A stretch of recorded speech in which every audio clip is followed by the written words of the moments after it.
let's jump straight in.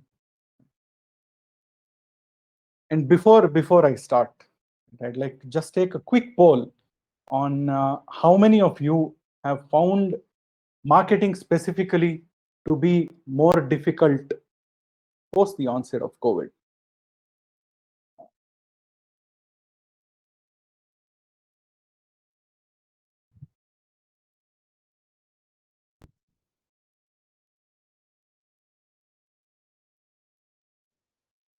I think we can have 10 more seconds to finish the voting.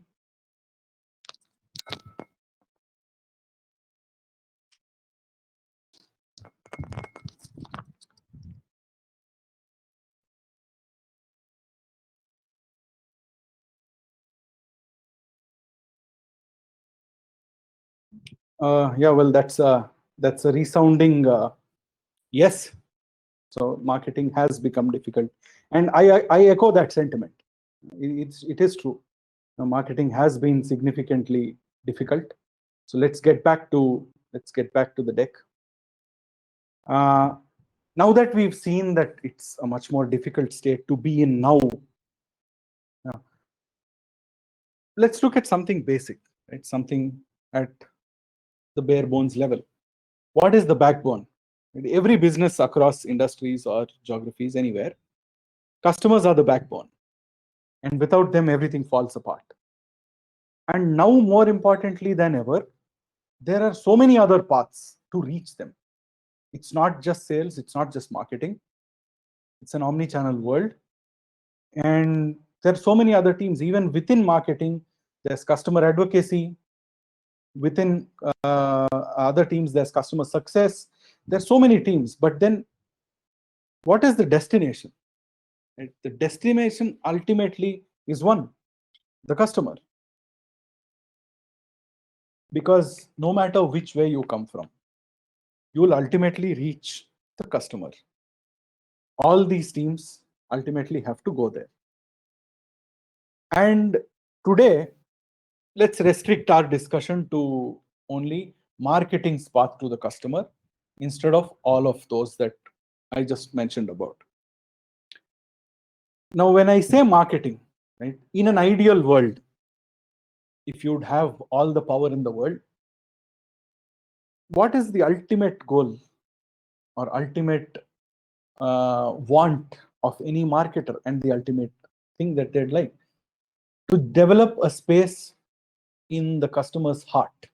I mean, some of you, people say mind space, right? That's the usually popular term. Do I have a share of the customer's mind space? I'll differ there. I'll say you need a share of their heart. And when you as a brand are there in that person's heart, there's no going away from it. That's a permanent occupancy unless something goes drastically wrong. And so if I have to put it in times of today, you can call it love in times of war, because such is the situation we are in.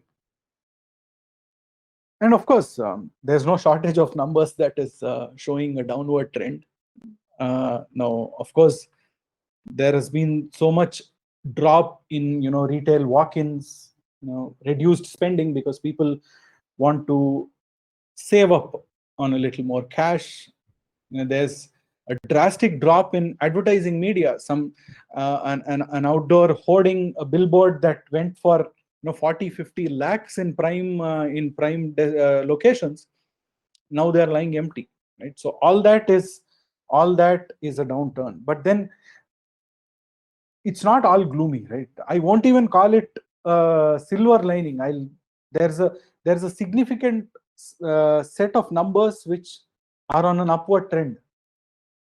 E-commerce penetration has been through the roof and highest ever. And if you see the sheer breadth of audience demographic that is coming into the digital ecosystem, that was never seen before. I mean, 2 years ago, did you imagine having a 10-year-old kid maybe browsing through the internet all day long? I mean, today they do that thanks to online classes. And There is so much more video consumption now. OTT platforms are raking in millions. And maybe that could be the next advertising wave. We never know. Advertising on OTT, yes, was not considered till now, but now that their consumption is so high, now that video consumption on YouTube especially is at an all-time high, maybe it's a good thing to explore opportunities like that. So it is not all gloomy, but there's some set of numbers which are on a definite, very, very bullish upward trend. And given that background, yeah, um, turn back the clock maybe 10 years. I'm comparing it to the recession of 2007-8. I know the effect was not very pronounced in India, but then in the United States that was pretty large. And call it philosophy, call it math, because Einstein, I believe, was as much a philosopher as he was a scientist. But the loss somewhere obviously has to get added somewhere. Right? You notice such a big drop in 2007-8, and then it's off at rocket speed. I think that will happen. I mean, yes, we have seen a year of downturn, but then maybe another year and we'll be at a much faster pace than before. And considering that, we will need to think twice. Is it a good thing to completely stay away from marketing at this point? And some things I will go into specific aspects of that. First among which is to turn customer centric, right? Because I mean, I won't call it a cliched term. I think it's more than that. Because I'm not questioning the bottom line. Because I know that revenue and money always are the ones that add the bottom line. They are the ones that dictate everything. So I'm not questioning that. But then we can't get too carried away and stay aloof from customers, right? We will need to think about customers and consider their wants and needs. Because traditionally, traditionally, usually things you've always looked at,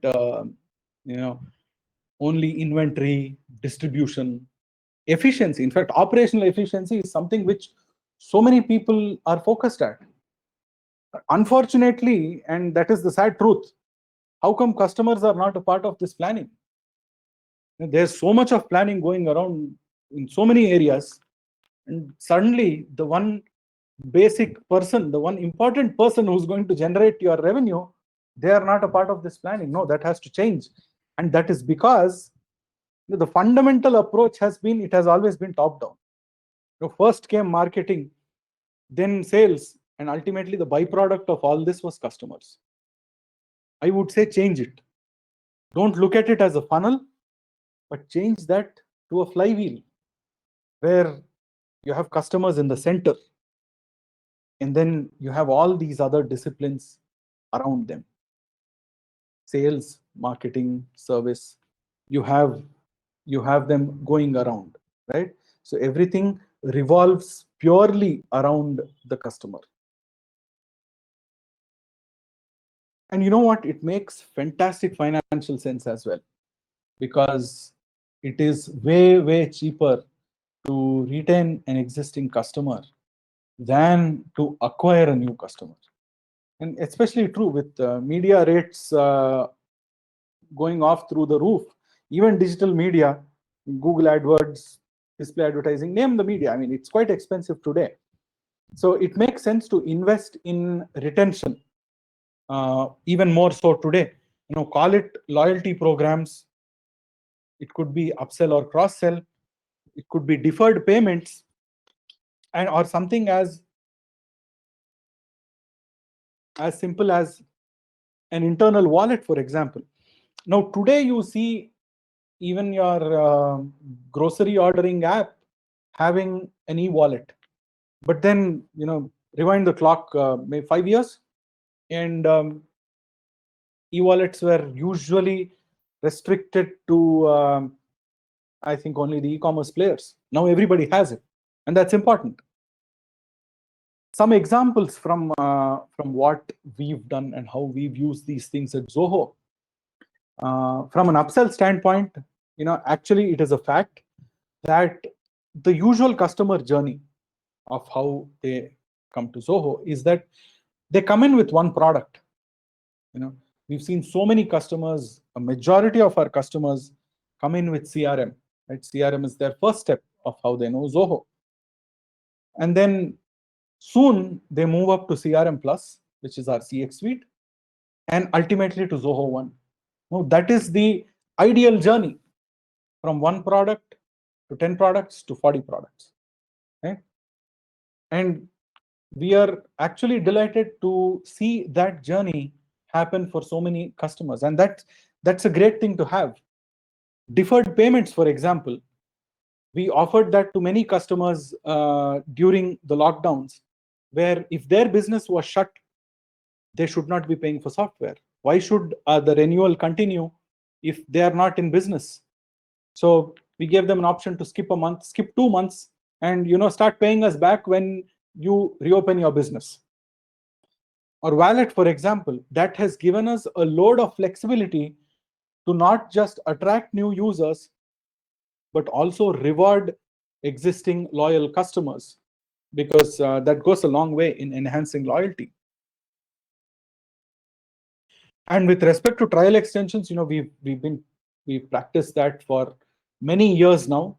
We offer extensions to people in need and where they need more time to try out the products.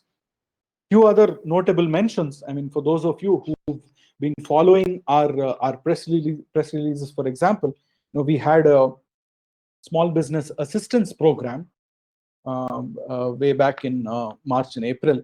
We had a bundle called Remotely, and we also had a CRM specific offering called Remote Sales Office. So now these were tailor-made offerings relevant to that specific period of time, and which is why they have worked so well. So if you've not yet considered stuff like that, maybe it's not too late.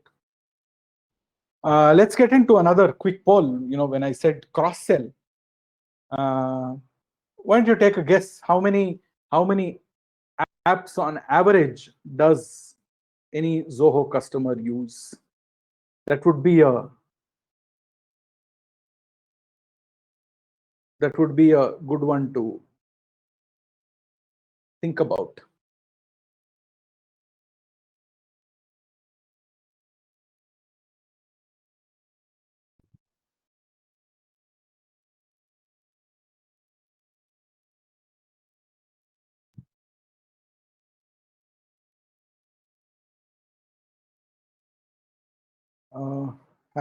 Have people started voting? I see 0. Now people have started voting. In fact, 40% and more saying that they only have 5 to 10 plugins being used by a single person.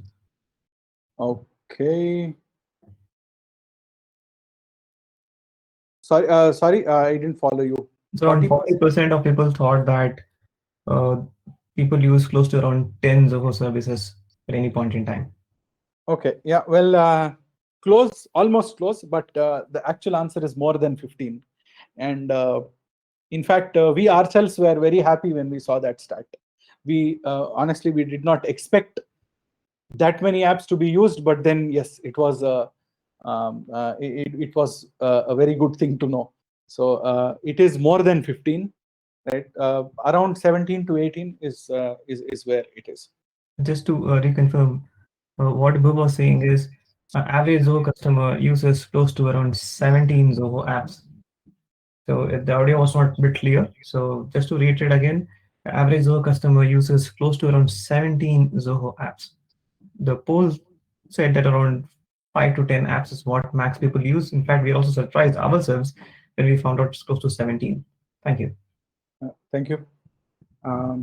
Yeah. Now with that said, what's the takeaway from having to focus on retaining customers? Main point is that when your business revolves around them, they stick with you longer. They will cherish you and they will stay with you. With that, let's move on to the second point, right?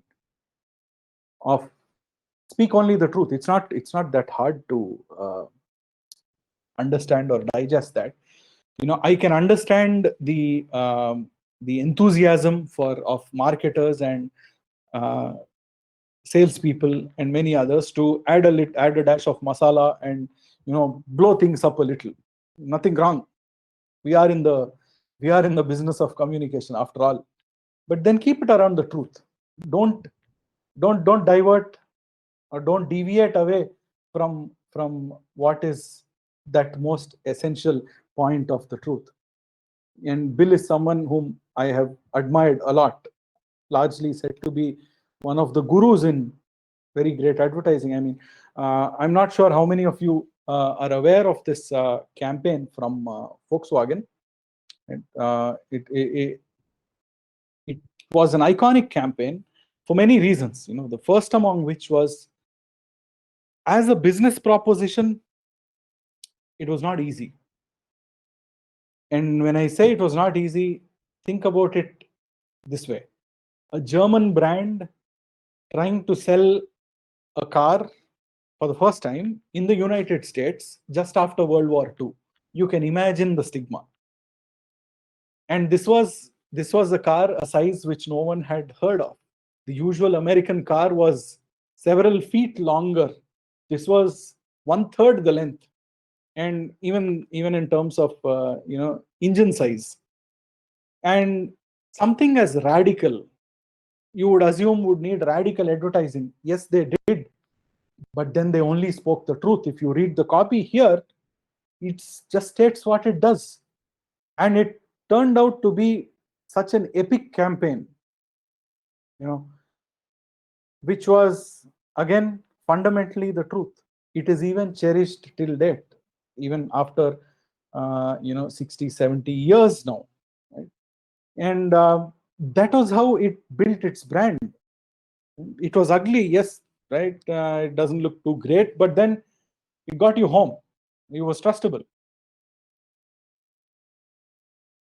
And another similar campaign where everything they spoke was just the straight truth was Avis.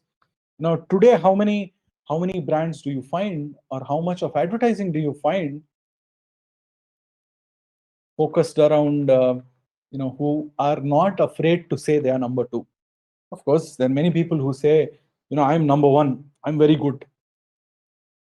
But who says, I'm number two, do business with me? And it's honest, because you're number two, you try harder. There's nothing to dislike about it. Yeah, yes. When speaking the truth, yeah, you can deviate from it to the extent of making it fascinating. This was one very famous campaign where and that's the truth, because this part is there in David Ogilvy's book of Ogilvy on Ogilvy, where he says, when the client came to him for making this ad, he had actually requested the car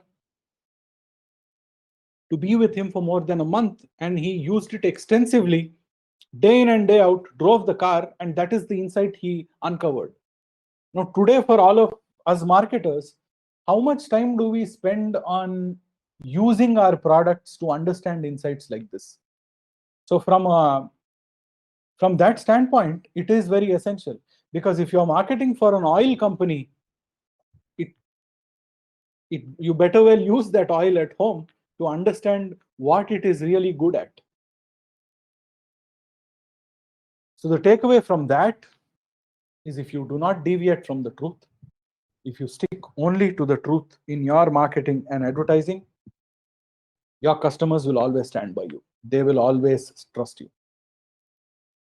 So with that, let's move to the third one of, we say truth, correct?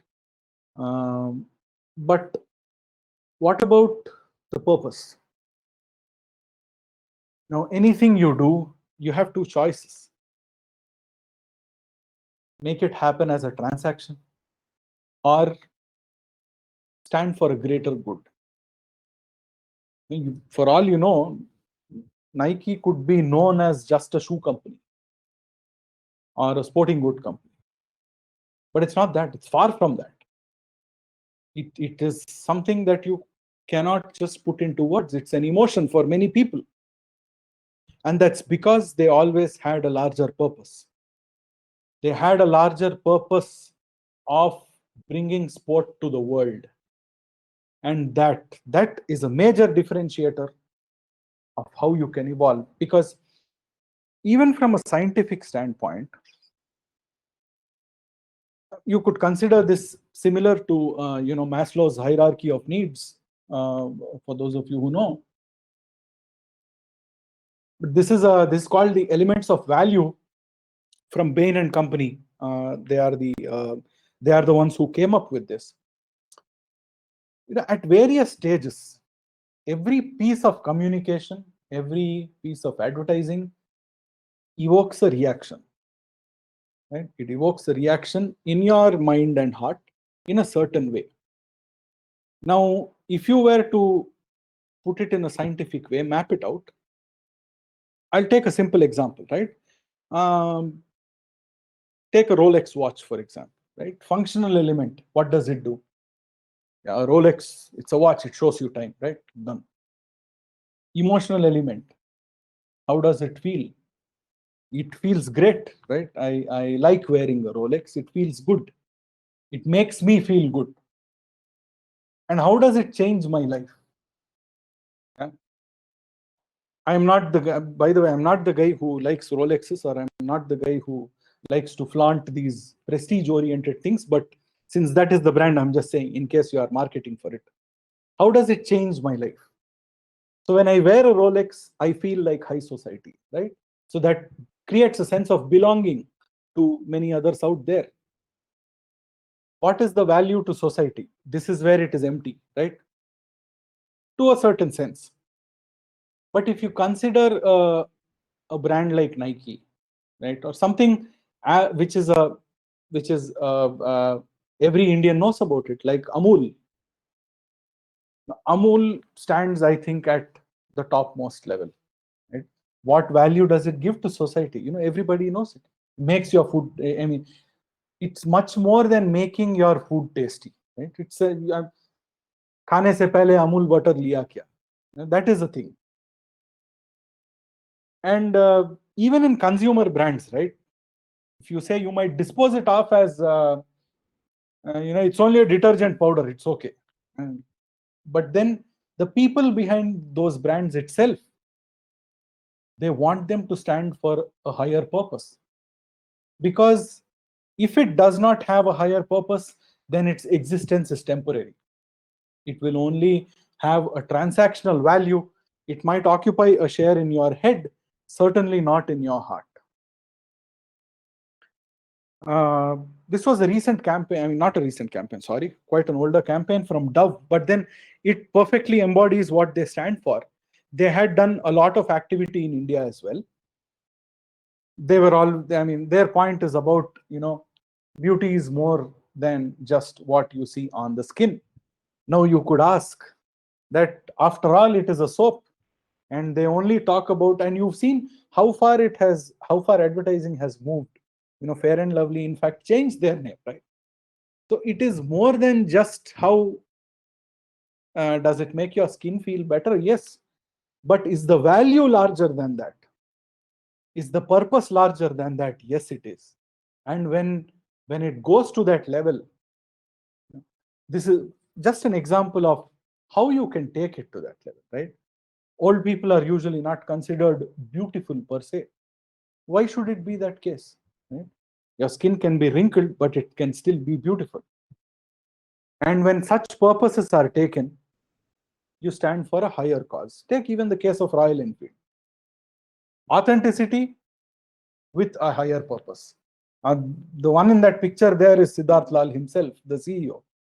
So you can't have a CEO who does not know or does not appreciate riding motorcycles to be so passionate about it. Now, he's an avid rider himself.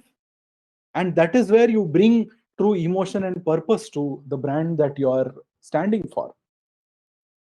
And the ultimate takeaway from this is, if you as a brand stand for a greater purpose, your customer will always stand for you, no matter how difficult the situation is.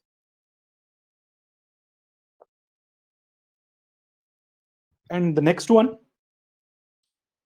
create experiences that are remembered. Today we are in the experience economy, right? In this experience economy, you are actually not selling products. You are selling experiences to make people feel good, feel better. And again, a lot of these, in fact, all of these, if you think do not make financial sense, they make absolute financial sense. Let me tell you that. Because when you deliver something that is very personal, something that's very tailored for the person, your customer, they remember you for longer. So you have a higher share of their head and heart. Impact is faster because it's made for them. There's no lag in between. And over time, they stick with you longer. So incrementally, when you talk in terms of customer lifetime value, that can go up to a much higher level. Those are so many more benefits. And of course, the challenges to achieve that are many. But then, despite that, if you can pull it off, this Lenskart is one example which many of us can identify with. Especially their try at home app, where you get to try their glasses online on your face. I'll say not 100%, but okay, at least gives you an idea. It looks like it's made for you, right? Now, is there any competitor to Lenskart now? Not really. There is a space that's it's running pretty much like a monopoly. But then they actually delivered that kind of an experience where you get to try everything, you get to feel what kind of spectacles work for you, what don't. And then of course there's a lot of offers also on top of that. But then it was a good experience that they try to give. Or for Nike, they have in-store augmented reality, where you can actually design your shoe, play around with the colors, put the type of shoe. And see, thing is, when someone has taken that effort to craft something that they feel is their own, they would not throw it away. Even in case of the automotive industry, this is Enfield's newly launched bike. I think came out a few weeks ago. And if for those of you who are familiar with the manufacturing industry, it is actually a pain to handle supply chain and material handling. And for the first time ever, Enfield claims to have 500 different styles of customization. And mind you, a lot of this comes from the factory itself. So though it is a logistical nightmare, they are going the extra mile to do that. Simple example, you can choose from different types of silencers, and you would have heard many Enfields going around with loud sounds, right? So you can try anything you want. You can change the seat upholstery, you can change the paint, many different things, kinds of wheels. Now, if an automobile manufacturer is going to this extent to customize something, my question is to many of you and us, so many marketers and product people, maybe we should think about customizing our own products, which are comparatively easier to do because you do it online. If you are an e-commerce site, maybe you could change the look based on what color I like. I might like gray. You would have seen I use a lot of gray in the deck. So why can't my experience of let's say Amazon or any other site be in gray? That's just a feel-good factor. And let's say when you get a motorcycle like this, you would not trade it off so easily. So that increases retention. So what was the ultimate takeaway? When it is made for you, it was specifically keeping your tastes in mind, you will remember it for longer. And it will be an experience to cherish if the experience is personalized. And yeah, I'm sure you heard about this to a good extent of contactless experiences.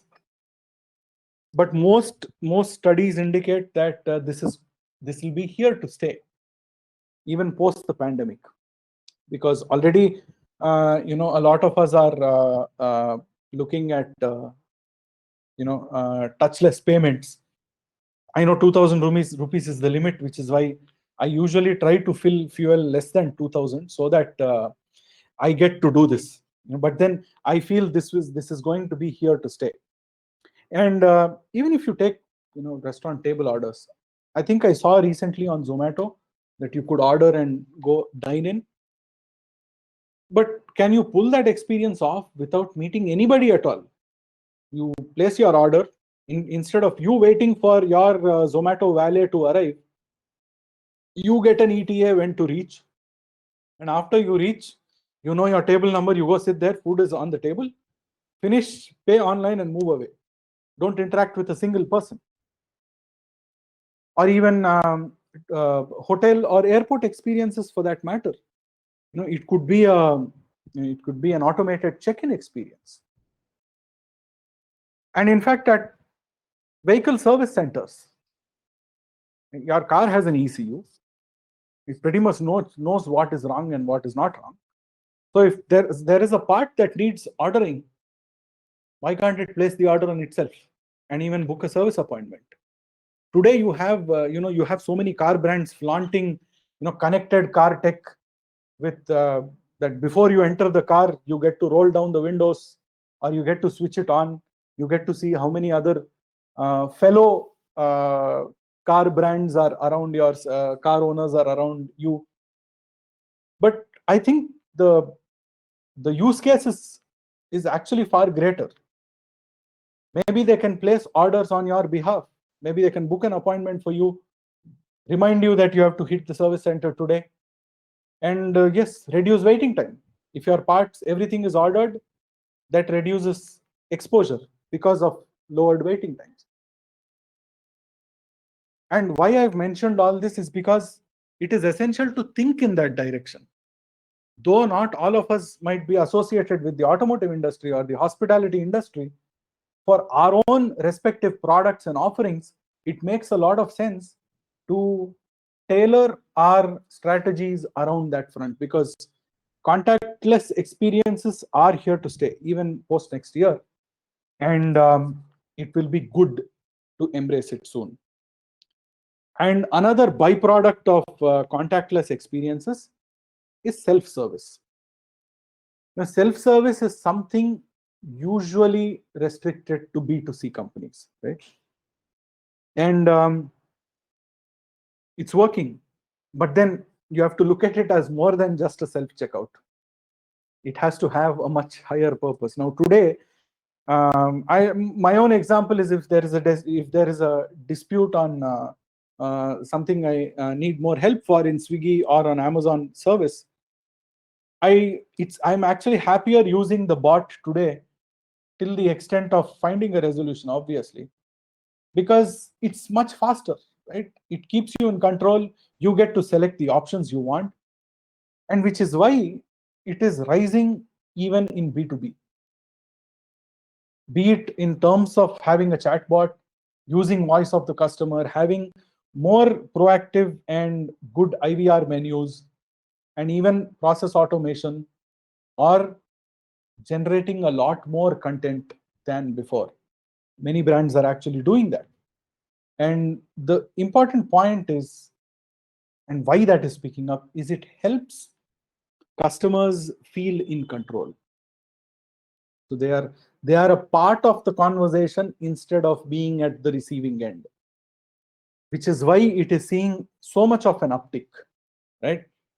Because even in terms of ticket solution rates, and even cost savings, self-service can help in both ways. So that is something which we will need to consider soon. And at the underlying background of all of this is the fact that what makes it all happen, right? These are all new tech which we have to understand and embrace and enable, which will make sure all these things, call it contactless, self-service, everything else. That's what brings your ideas to reality. And that is something that should be embraced. You know, that was the Nike one that I was mentioning, right? Where you get to, customize your shoes like that. So yeah, that was one example. Like got stuck. Give me a minute. Okay. Yeah. Now with that hardware part out, right? Of course, there's a lot more to that. There's a lot many areas of augmented reality, virtual reality, in-store experience enhancements. But even in terms of software, we are all using many. As they say, right? Software is eating the world, and it's true. On an average, even if you look at yourself as a standalone consumer, there are so many different types of apps. That's nothing but an underlying software widget, right? And you're using so many of those, right? So, and as a business, there's one for each area of specialization, right? And that list is only going to increase. That thing is certain. Right?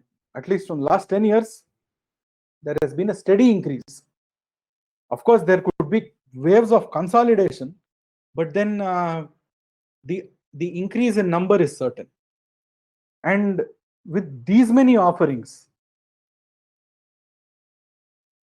and if these many offerings are there, ideally you have to ask that question. Hey, it should be an ideal world that we shouldn't have any problem. But that's not the case, right? As I showed you in the start, there's one customer and many paths. Problem happens when each path is using its own piece of software or hardware to come to that one path. And in between, they're not talking to each other.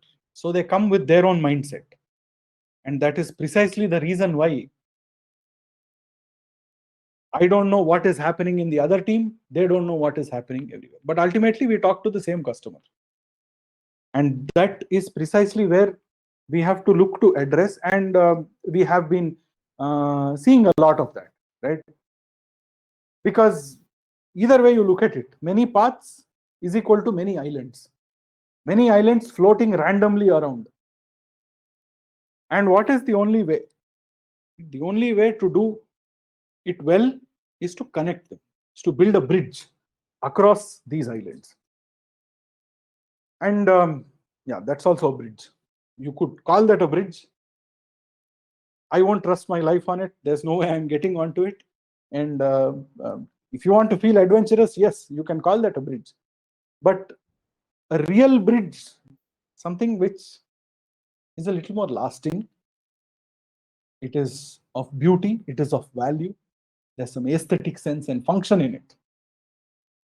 And that is what we have to address, because when we reach the customer in so many ways, and that's happening across the life cycle, more definitely so now than before, the average attention span of the customer in times like this is not much. And which is why it's going to have a lot of twists and turns. And you have to coordinate it very well if it has to be aced. And the takeaway from that point was, if you need to see new possibilities, you have to embrace new kinds of technology. You have to be open to it, be it in terms of hardware or software. You have to embrace new tech. So that was a little about, that was about around 7 points that I covered, a brief summary of it. First, we spoke about turning customer-centric in order to retain customers for long. Then we spoke about speaking only the truth so that you will be trusted as a brand. And a very important point after that, that when you speak the truth, if you have a purpose and if you stand for that purpose, your customers will always stand by you. And when you deliver those experiences which are tailor-made and personalized for that customer, they will cherish it forever. After that, we spoke about, contactless experiences and operations, to make sure your customers feel secure. And in this process, to also promote self-service to ensure customers feel in control. And that's something that is important now, even in the B2B space. And in the end, to make it all happen, to convert our ideas into action, we have to be open to embrace new technologies to ensure they are manifested in the real world and these possibilities open up. So with that, let me go back to what I said initially. What is the ultimate nirvana for a marketer? To generate a lasting space in your customer's heart, right? And some brands have actually done it and survived through centuries. I'm not going to say years and decades, for more than a century. Did they face hardships? Of course, yes. You've been around for a century. Obviously, you will face hardships. And worse, there were depressions, plagues, world wars, way worse than what we are seeing this year. But they have come out, haven't they? They have stayed alive. Because, I mean, the people who made them might not have been alive. Look at Colgate, for example. The person who invented Colgate might not have been alive today. Or the marketer who made this ad might not have been alive today. In marketing context, let me put it that way. Right? The person who wrote this copy might not have been alive today, but then their brand is, right? That ad is. It has survived generations. It has survived so many hardships. Or Heinz, for example, right? Heinz beans, Heinz ketchup, for so many more years, and we have so many old brands in India as well. Amul, again, is a perfect example of something that has been coming along traditionally for so many decades now. Right? I think it's the 60s, I'm not sure, but it's the same agency, because we need to understand, right? When I said the person who wrote that copy, that person might not be alive. As marketers, we might be mortal, but our brand is not. And when I was taking the case of Amul, ever since their inception, they stood with the same agency, Da Kunha Advertising. And it is that very agency who is running it now. And you would see the polka dotted girl in most newspaper ads even today. Their format has not changed one bit. And it is brands like that who stay forever. And our aspiration and our effort should only be to ensure they live forever. And as marketers, I would say that is our prime duty. Thank you.